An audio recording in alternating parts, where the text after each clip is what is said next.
who tells the truth and empowers us with a plan to beat back this virus instead of lying about it. Imagine if the president had not lied about it and done what he should have done back in March. We're going to get people back to work safely. We'll take on Wall Street in the corporate business model that treats workers as expendable. And we're going to build back better, build a better system centered on the dignity of work. When you love this country, you fight for the people who make it work. That's what Joe Biden's done his whole life. It's what he'll do as President of the United States. We have a little more than 24 hours to make it happen. In Ohio, as you know, we count our votes quickly. If we all vote, if we get our friends and our family members and our neighbors to all vote, Ohio again can be the state that puts Joe Biden and Kamala Harris over the top.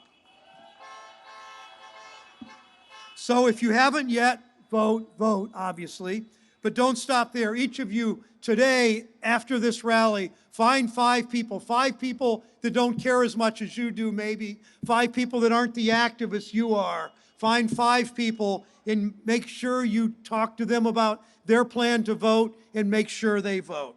Ohio has the power to change the country. America is going to look to us tomorrow night. The country is going to cast its eyes on the Midwest, on the industrial heartland, on the Great Lakes state, on us in Ohio. We're going to vote in numbers so large that the results cannot be questioned and our workers cannot be ignored. And we're going to lead Joe Biden and Kamala Harris to victory. Thank you.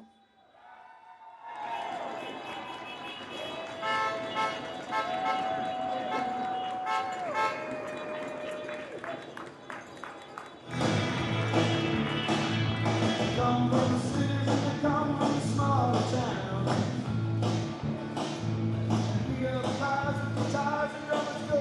Crank, boom, bam. R-O-C-K in the USA. R-O-C-K in the USA. R-O-C-K in the USA.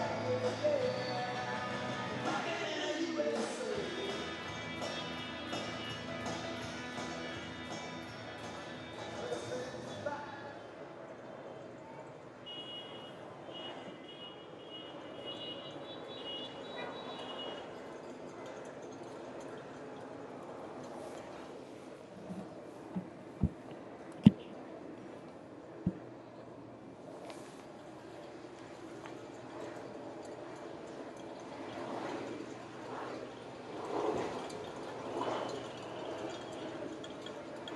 American history is not a fairy tale. Thomas Jefferson wrote what many believe to be the most important document in human history. He was a slaveholder. We never lived up to our American ideals, Jefferson himself did. But what he wrote has pulled us towards justice for more than 2 centuries. It's always a fight. It's a battle that is never fully finished. But if Donald Trump is reelected, he will forever and fundamentally alter the character of this nation. If we give Donald Trump 4 more years, this will not be the country envisioned by Washington. This will not be the nation bound together by Lincoln. This will not be the nation lifted up by Roosevelt, who was inspired by Kennedy. It will not be the nation that Barack Obama truly bends toward justice. We can't and I will not let this man be re-elected President of the United States of America.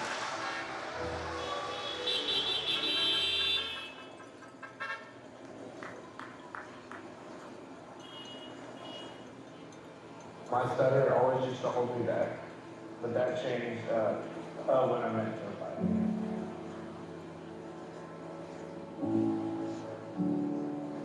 I was just a middle school kid who was struggling with the stutter. My President Biden pulled me aside. I hear we have something in common. He said he used to stutter too, but he overcame. He said something that really changed my outlook. Never let stuttering define you. When we met, he told me he'd been bullied as a kid, that he spent hours practicing poetry in the mirror, but it got better for him, and he became an example for me. It's why after our visit, I decided not to hide anymore, to face my stutter head on. So I started giving public speeches. He inspired me, kept pushing me to believe in myself. Dear Campbell, I'm so very proud of you. You've grown into what I expected of you. An articulate, generous, and wonderful young man. Joe Biden knows every single person has had to deal with setbacks. How you deal with them, how you get back up, and that's what defines us. That's what's always defined Joe Biden. He's a guy that never quits.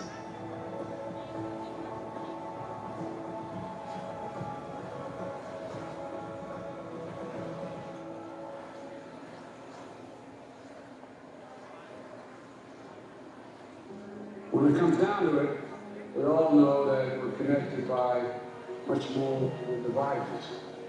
I do believe we're going to be judged on how we answer that call of moral responsibility, whether we stand up for those who have the least among us, whether we act on their behalf. We have a responsibility to one another. We all are our brothers and our sisters' keepers. I'm Joe Biden, and I approve this message. At her best, America's always been, and if I've been to do it, will be again, generous, confident, an optimistic nation, full of hope and resolve. Donald Trump is determined to instill fear in America. That's what his entire campaign for the presidency has come down to, fear. But I believe Americans are stronger than that. I believe we'll be guided by the words of Pope John Paul II, words drawn from the scriptures. Be not afraid. Be not afraid. Fear never builds the future, but hope does. And building the future is America does, what we've always done. In fact, it's what we have done best and continue to do best. This is the United States of America. There's not a single thing beyond our capacity when we decide to do it together.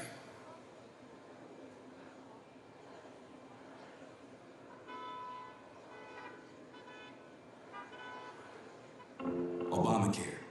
It was President Obama's historic achievement, his legacy to future generations.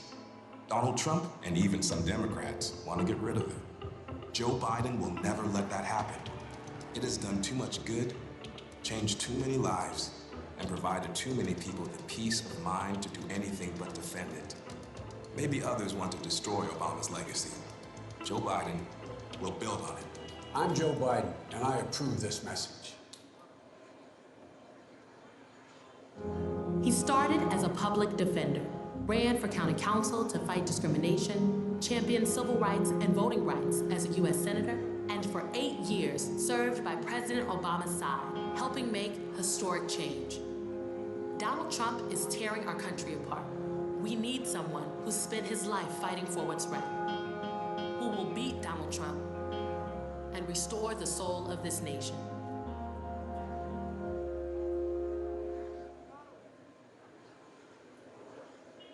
How do you make a broken family whole? The same way you make a nation whole. With love and understanding, and with small acts of kindness, with bravery, with unwavering faith. Show up for each other in big ways and small ones.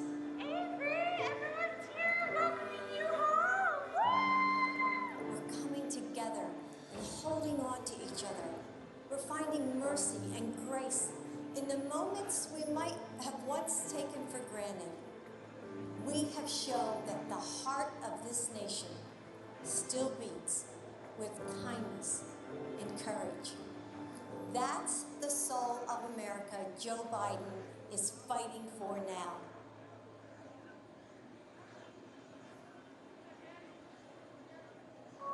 "50 years ago this month, a simple phrase echoed down the streets of New York City's West Village. Say it loud, gay and proud.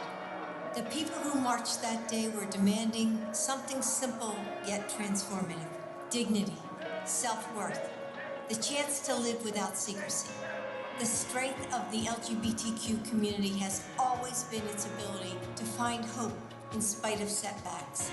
So while we won't be able to march this year, that doesn't mean we can't celebrate together. From the generations of LGBTQ activists who paved the way, to the victories we won, to the hope we will never let die. There are so many reasons to be proud. We know we still have a long way to go, but with courage, strength, and resilience of our community, we will keep fighting. And we will make this world better together. Joe and I are with you in spirit as we celebrate this year and next year. When our cities are open and the Equality Act has passed, we will come together to march, to cheer, and to build a nation that makes us all proud. Happy Pride, everyone.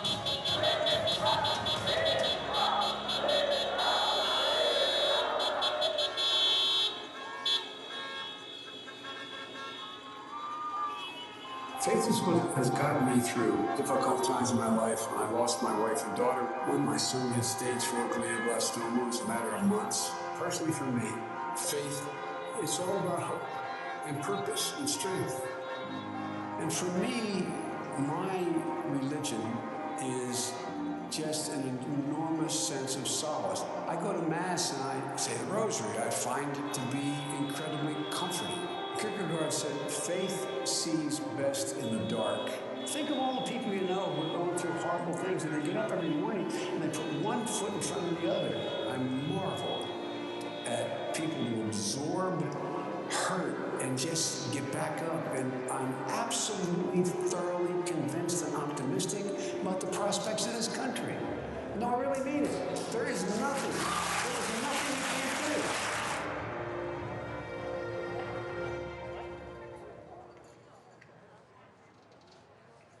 Who are we?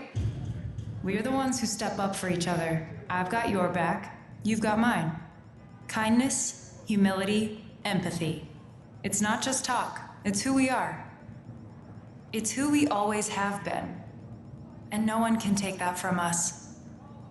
The movement to bring it back, it started here. And here. And here. In school gymnasiums, community centers, the living room down the block. You'll be where? Okay, we'll be there. Who are we?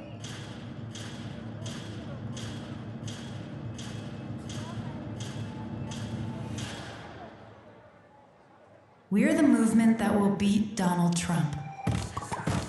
Welcome. We're going to have to sweat for it. We're going to have to sacrifice and fight. We're going to have to lead. Everyone is going to have to lead with kindness, humility, empathy, and not just talk, but action. Action today, action tomorrow. Action until we win. And we will win if we do this together. It's who we are. It's who we always have been. Now let's show them.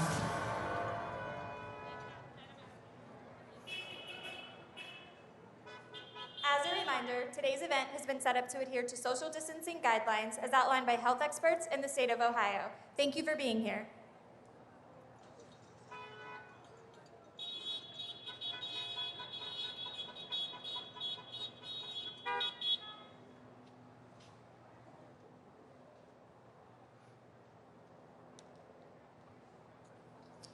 Please welcome Courtney Mosley.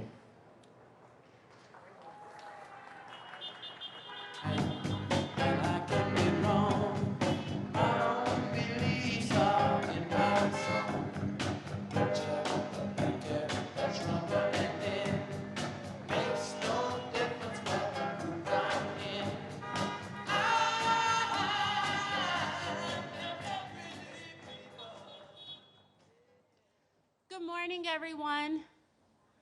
My name is Courtney Mosley, and I am a local attorney and secretary for the Northeast Ohio Young Black Democrats. Cleveland is a city I am proud to call home. I was born here, raised here, And despite yesterday's game, I am still a loyal Cleveland Browns fan. I've seen firsthand the impact this president's inaction and indifference that has had on my community. People are hurting, businesses are shuttered, hard people have lost their jobs, and too many families have lost a loved one. And the truth is, it didn't have to be this bad. It doesn't have to be this bad. And we can make it better by voting for Joe Biden and Kamala Harris.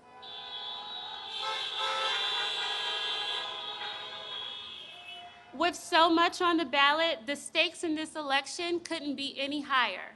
And the choice, well, it couldn't be any clearer.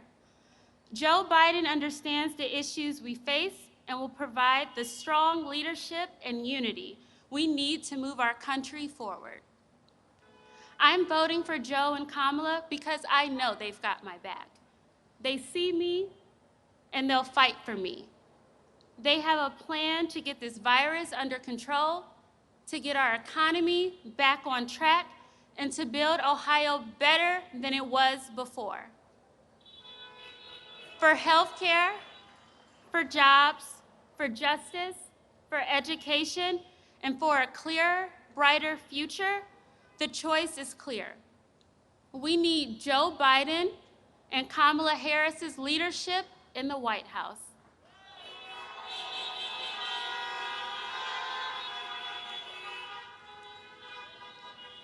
Just a few months ago, the pundits and pollsters said we didn't have a shot in Ohio. Now, a day before the election, we're neck and neck in what has become this country's closest race. Ohio, we're so close, but there's more work left to do. We can't let up just yet. We need to work for it. We need to turn up and turn out like our lives and our futures depend on it, because it does.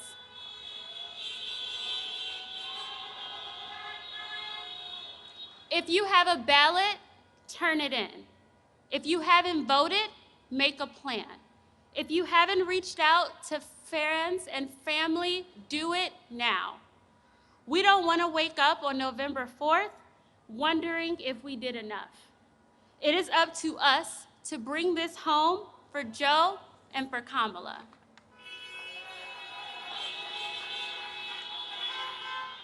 If we win Ohio, we deny Trump another 4 years, period. It's that simple. We can't afford to let this opportunity pass us by. We need to do everything we can to turn every voter and elect Joe Biden, Kamala Harris, and Democrats down the ballot. I'm fired up, I'm ready to go, and I hope you are too.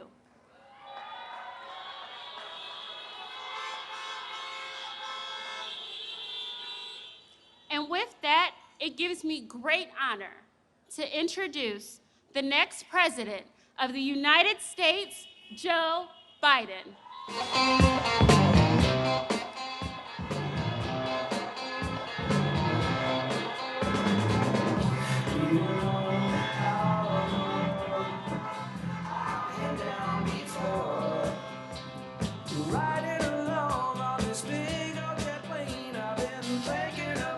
Hello, Cleveland. Whoa. Thank you, thank you, thank you, thank you. And you guys can put together something real quick. I tell you, thank you very, very much. And Courtney, thank you for that introduction. And I want to thank Representative Marsha Fudge.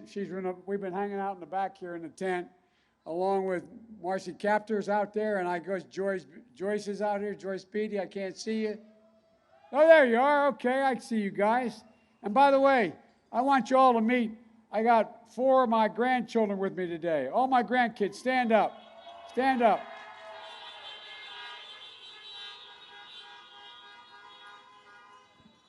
They're my good luck charms. They're my heart.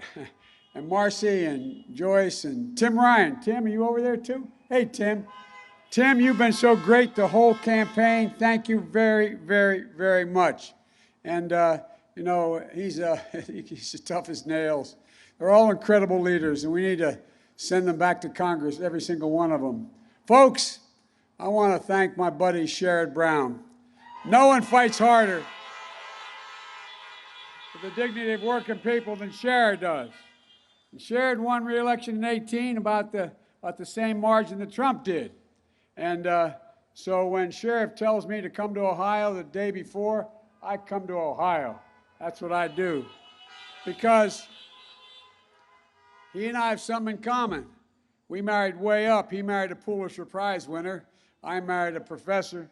And I tell you what, Connie, you've been wonderful. Connie actually reviewed my wife's book, I found out. At any rate, I want to thank you for being here. Folks, Ohio, one more day.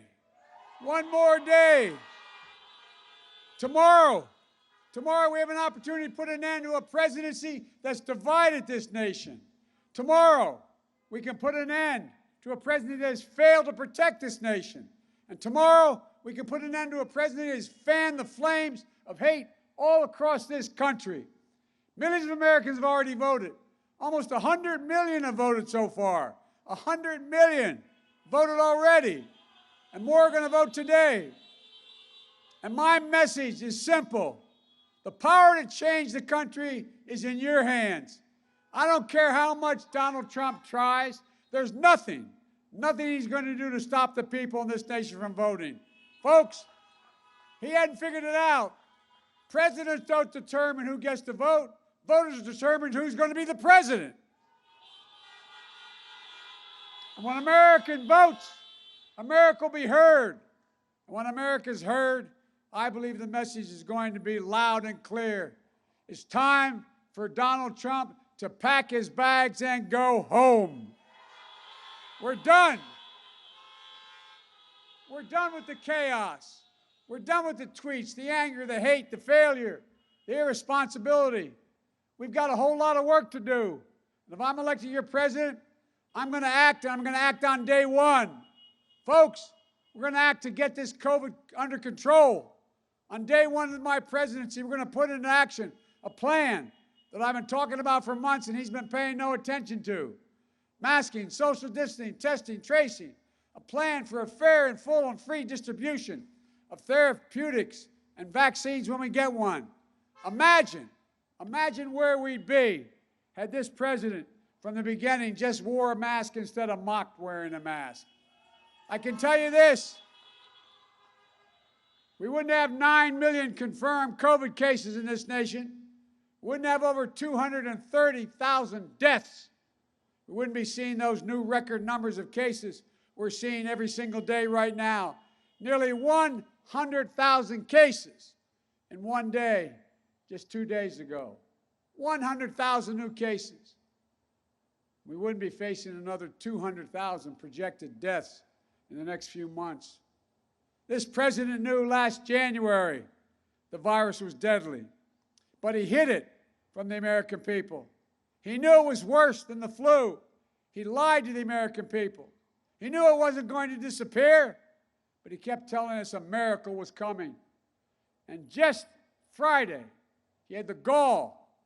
Think of this now. The President of the United States of America, who's responsible for so many deaths, he had the gall to suggest that American doctors, the people who have been on the front lines of this crisis for 9 months, along with nurses and so many others, many of whom have died, to suggest that doctors are falsely inflating deaths due to COVID because they want to make more money. I'm serious, man. This guy's a disgrace.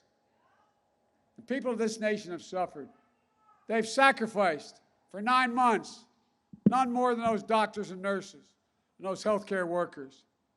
And this president is questioning their character, their integrity, their commitment to their fellow Americans. As I said, it's a disgrace. And last night, Trump said he was going to fire Dr. Fauci. Isn't that wonderful? I got a better idea. Elect me and I'm going to hire Dr. Fauci. And we're going to fire Donald Trump.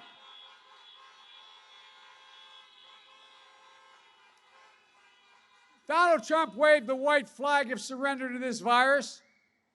He did that. His own chief of staff said last week, we're giving up on the virus. We're not going to do anything about it. I'm never going to raise the white flag of surrender. We're going to beat this virus, and we're going to get it under control, I promise you. Look, the first step to beating the virus is beating Donald Trump. Donald Trump keeps telling us what a great jobs president he is. I was just with Barack in Detroit and Flint. It was great to be with a president of some character, a president respected around the world, a president our kids could and did look up to. But did you know that after President Obama and I bet on American workers and helped rescue the auto industry, nearly 500,000 jobs created here in Ohio? Meanwhile, 330,000 of those have been lost since Trump's become president. You know, Donald Trump is going to be the first president in 90 years, that's a lot of presidents, in 90 years, who's going to finish his 4 years in office with fewer jobs than when he got elected to office. It's no surprise. Remember what the lies he told all the workers. He told the families of the GM plant in Lordstown. He said, quote, don't move, don't sell your house. But then the plant shut down. And after the first debate in Cleveland, I met an Ohio woman named Tiffany, whose husband lost her job at the plant. And he had to take a job 8 hours away in another state. He drives home weekends, 16 hours round trip to be home with his kids. So much for don't worry. What about his threat and his grudge against Goodyear? What about his broken promise to protect pensions for workers, especially multi-employer pensions? And what about he stopped the overtime for millions of American workers, over $1.2 billion for American workers, that President and I, with the help of your delegation, put in place. But let's not forget how Donald Trump is weak and chaotic with China on trade. Farm bankruptcies are way up. Exports are way down. Agricultural exports to China during the Trump years have been 40% lower than they were during we were in our second term. And he even says, because of his bailouts of the farmers, that's your tax dollars, by the way, his bailout of the farmers, quote, our farmers are doing better now than when they actually had a farm. Can you believe that? Our farmers are doing better now than when they actually had a farm because they were able to be bailed out, although they may not have a farm anymore. Who does this guy think he is? My policy is going to hold China accountable. I'll end the Trump tax loopholes that incentivize companies to ship jobs overseas. I'll add a 10% surtax on companies who do ship jobs overseas. But for companies who come back and invest in American manufacturing and bring jobs back home, I'll offer a 10% tax credit. And folks, it's no violation of any trade agreement, but no government contracts. And the president has about $600 billion in contracts from the military on down.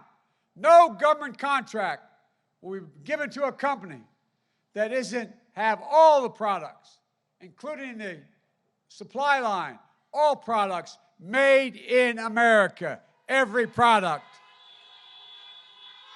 Look, and our future will be made right here in Ohio. Folks, we're in a position that we can do so much more, so much more. Folks, Donald Trump forgot and betrayed Ohio workers. Quite frankly, I grew up with around guys like Donald Trump. I grew up in neighborhoods like probably many of you did, working class neighborhoods where most people didn't have a college education. But we had guys like Trump we used to play against when we played ball in Scranton and Claymont. And they kind of, because they had more money than we did, kind of looked down their nose on us. I got to admit to you, I got a bit of a chip on my shoulder when I read about, when I read once we won the nomination and things began to look a little better. I read from serious press people, they're decent, honorable people, that if I get elected, I'll be the first president who didn't have an Ivy League degree in a long time. Well, let me tell you something. Somehow that's kind of mean I didn't belong because I went to a state university. But let me tell you what, it's about time a guy from a state university graduated into the White House, because if I'm there, you're going to be there too. Look, Trump sees the world from Park Avenue, looking down on Wall Street. I see it from Scranton and Claymont, where I grew up. I see it from here in Cleveland. Wall Street didn't build America. The middle class built America. And guess what? Unions built the middle class.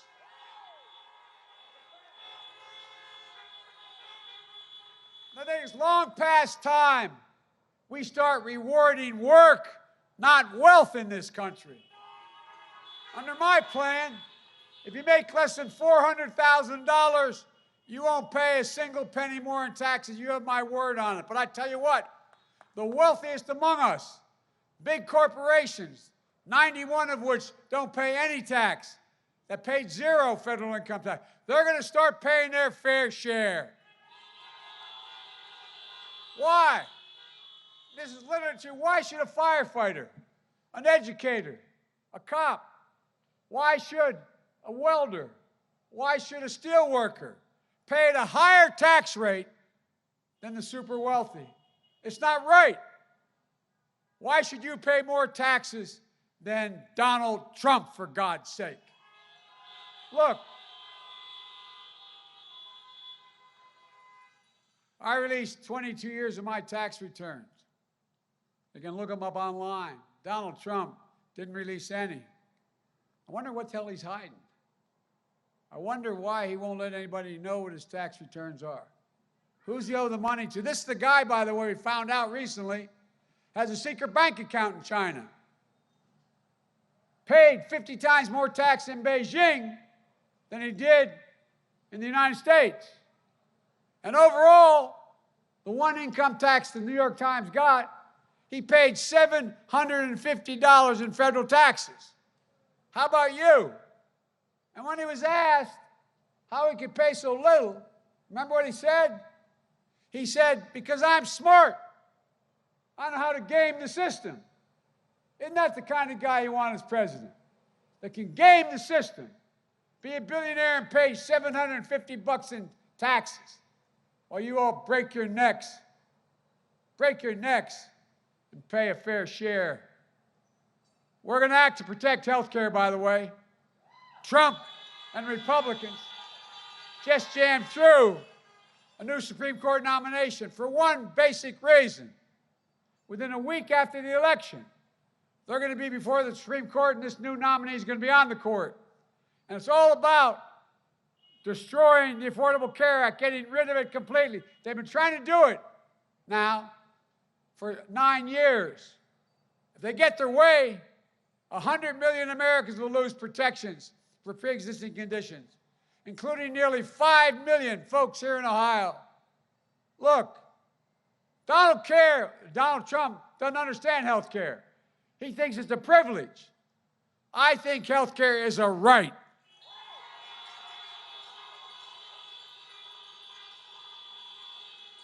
And by the way, because of the way he ruined the economy, even before the pandemic, 10 million Americans have already lost their employer-based health care because the employer's gone out of business.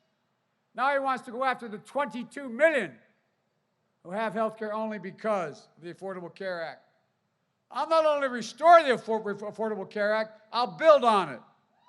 You can keep your private insurance, or you can choose a Medicare-like public option in the new plan.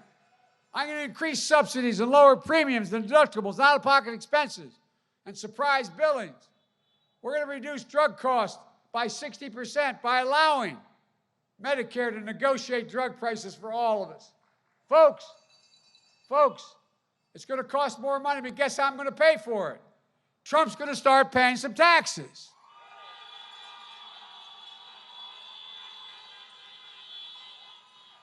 We're going to make sure we keep protections for people with pre-existing conditions. Meanwhile, the Social Security actuary, the person who runs the Social Security Department, says if Donald Trump's plan that he announced, if he's reelected, he's going to put in place, if in fact it's put in place, it would bankrupt Social Security by 2023. This guy really cares a lot about us, doesn't he? He really understands. We've been busting our neck, my parents before me and everyone else, paying into Social Security. So go home and tell your parents and grandparents what a great deal they're going to get if Trump gets reelected. But folks, the fact is I'm going to protect your Social Security. I guarantee it, because I got people behind me who are going to make sure it's protected.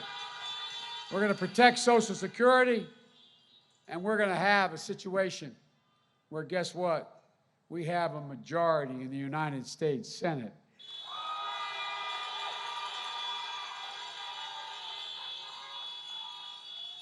But folks, look, the thing that's bothered me most, maybe emotionally bothered me the most, but substantively as well, that this president has done, it's been nothing worse than the way he has spoken about those who have served in uniform. He called y'all losers and suckers. My son, Beau, was the Attorney General of the state of Delaware. My son, Beau, volunteered. He had to give up the seat of Attorney General and volunteer to go to Iraq for a year. He won the Bronze Star, the Conspicuous Service Medal, and he saw other people die in Iraq. He was not a loser. He was not a sucker. He was a patriot. Just like all your sons and daughters, parents and grandparents who served. Folks, 6 generals who worked in the White House with the President of the United States and admirals worked in his administration have since left, and they've said he is unfit to be commander-in-chief. Best of my knowledge, Sherrod, that's never happened before for any president of the United States. And that's why Special Operations Commander Stanley McChrystal, as well as the Commander of Special Ops and the Navy SEALs who took out bin Laden, along Bill McRaven, Admiral McRaven, along with 22 other 4-stars, they've endorsed me, saying they'd be proud to have me as their Commander-in-Chief. This president likes to portray himself as a tough guy, the macho man. When's the last time you saw a president of the United States literally being laughed at by the world leaders when he spoke at the United Nations? I don't ever recall that ever happening. And can you believe when the president of the United States, who acts like Vladimir Putin's puppy, Putin put bounties on the heads of American soldiers in Afghanistan. Trump spoke to him 6 times, and he was too frightened to challenge him. Why? Donald Trump's not strong, he's weak. This is a president who not only doesn't understand sacrifice, he doesn't understand courage, physical courage, it takes for so many of you to put on that uniform. We must support our military, and let's make this vote for them as well. God love them. Look, we have to vote to meet the challenge of the climate crisis. Well, we can act to meet that climate crisis. Trump calls climate crisis a hoax. I see it as a great opportunity to improve our health as well as create millions of good-paying jobs. I see Americans working to build and install 500,000 charging stations all across this country. American consumers switching to clean electric vehicles. We can own the electrical vehicle market, creating millions of jobs here in Cleveland and in Ohio and in Detroit. Folks, I see the federal government harnessing the purchasing power by buying these electric vehicles, made in America, made in Ohio, made in Detroit, made in America. It's going to mean 1 million, according to the experts, 1 million new good-paying auto jobs in the automobile industry alone. Folks, If we don't act, China's going to own the market. China's going to own it all. And we will act, in addition to deliver racial justice in America. Folks, protesting is not burning and looting. Violence must never be tolerated, and it won't. But these protests are a cry for justice. The names of George Floyd, Breonna Taylor, Jacob Blake will soon not be forgotten. You know, I met with all these families.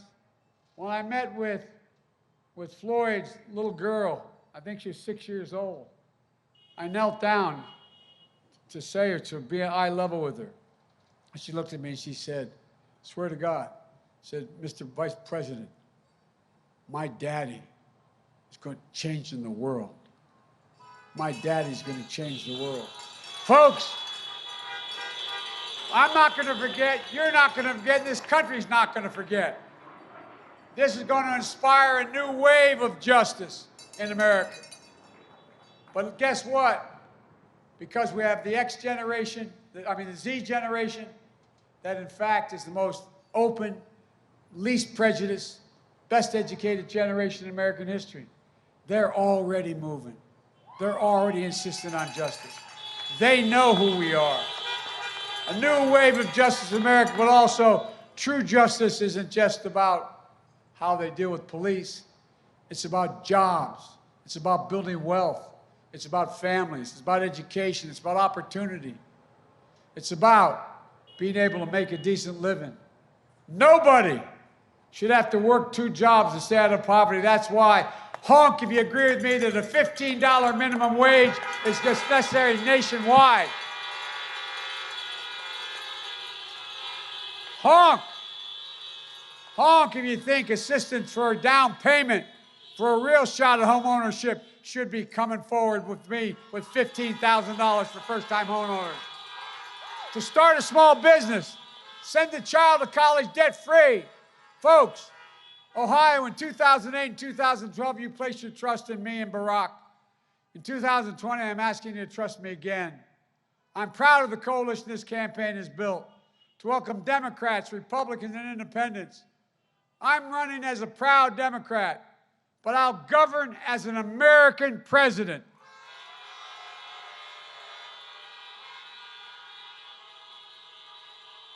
There will be no red states and blue states, just the United States. And I promise you, I'll work as hard for those who don't support me as those who do. That's the job of a president, to care about everybody. Everybody. That's the duty of a president. And look, you two have a duty to vote. Folks, make a plan. Go to iwillvote.com/OH. Folks, the amazing thing about this moment in our history, on the one hand, we're facing the biggest threat of who we are, what we believe, and what we've seen, what we've been in our lifetimes. On the other hand, our future has never been more promising. I've said it many times. The character of America is literally on the ballot. The character of our country. But I'm more optimistic about America's future today than when I was elected to the United States Senate as a 29-year-old kid. Let me tell you why. We are better positioned than any nation in the world to lead the 21st century. Our workers are 3 times as productive as other workers. We have the biggest economy in the world. We have the strongest military in the history of the world. We have the most innovative entrepreneurs in the world. And we are virtually energy independent. We have more great research universities in America than all the rest of the world combined, out of which all these new inventions have occurred. No other nation can match us. We lead by the example of our power, not just by the power, but by the power of our example.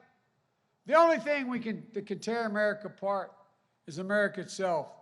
And that's exactly what Donald Trump has tried to do from the beginning of his campaign. Divide America. The only way he can win, separate us. pit Americans against one another based on race, gender, ethnicity, national origin. It's wrong. It's not who we are, but it's his only prospect. Everybody knows who Donald Trump is. Let's keep showing them who we are. We choose hope over fear. We choose unity over division. We choose science over fiction. And yes, we choose truth over lies. Folks, it's time to stand up. It's time to take back our democracy. We can do this. We're so much better than this. We can be our best. Ladies and gentlemen, this is the United States of America. There's not a damn thing we can't do. Nothing. So let's get up and do it. God bless you all, and may God protect our troops. Thank you, thank you, thank you.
Don't carry me too far away.